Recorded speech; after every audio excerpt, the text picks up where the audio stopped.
बिस्मिल्लाहिर्रहमानिर्रहीम। अगर आप एक स्टूडेंट हो और आपको बहुत से कंसेप्ट समझ में नहीं आते, वो फिज़िक्स, केमिस्ट्री, बायो या किसी भी बुक के हो सकते हैं, और अगर आप किसी कंसेप्ट को अच्छे तरीके से समझना चाहते हो और समझने के बाद समझने तक काफ़ी नहीं बल्कि लंबे अरसे तक अपने माइंड में रखना चाहते हो, तो आपको इस टेक्निक पे अमल करना पड़ेगा। ये टेक्निक बेसिकली बनाई थी रिचर्ड फाइनमैन ने। इस टेक्निक के बेसिकली 6 स्टेप्स हैं। अगर आप इन 6 स्टेप्स को फॉलो करने के बाद, इस्तेमाल करने के बाद किसी भी चीज़ को लर्न करते हो, सीखते हो, अंडरस्टैंड करते हो, तो उसके बाद ये लंबे अरसे तक आपके माइंड में रहेगी। मतलब ये आप अपने एग्ज़ाम्स तो अच्छे तरीके से दे ही पाओगे। उसके बाद भी अगर आपको कभी भी ज़िंदगी में इस टेक्निक इस जो भी आपने लर्निंग करनी है, उस सीखे हुए की ज़िंदगी में कभी भी ज़रूरत पड़ेगी, तो आप उसे पॉजिटिवली इस्तेमाल करने में कामयाब हो पाओगे, क्योंकि आपके माइंड में होगा।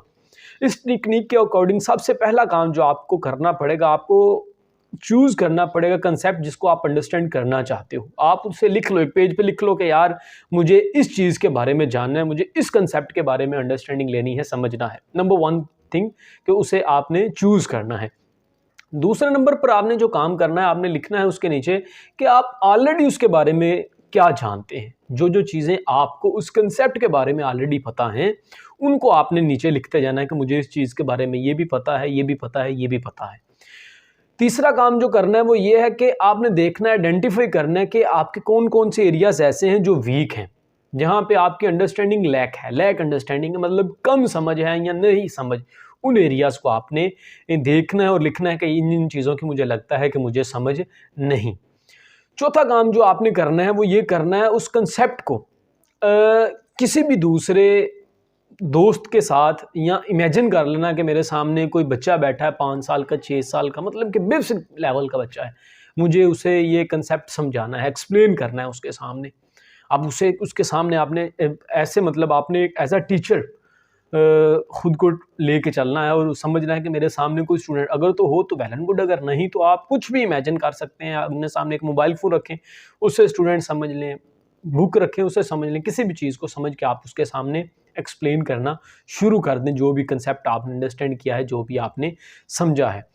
पाँचवां काम जो आपने करना है वो ये करना है, फिर एक दफ़ा आइडेंटिफाई करना है कि any gap in your understanding, क्या आपकी अंडरस्टैंडिंग में कोई गैप बाकी तो नहीं रह गया। अगर कोई गैप्स बाकी हैं तो उनको आपने फिर दोबारा से रिपीट करना है, उन गैप्स को दोबारा से अंडरस्टैंड करना है।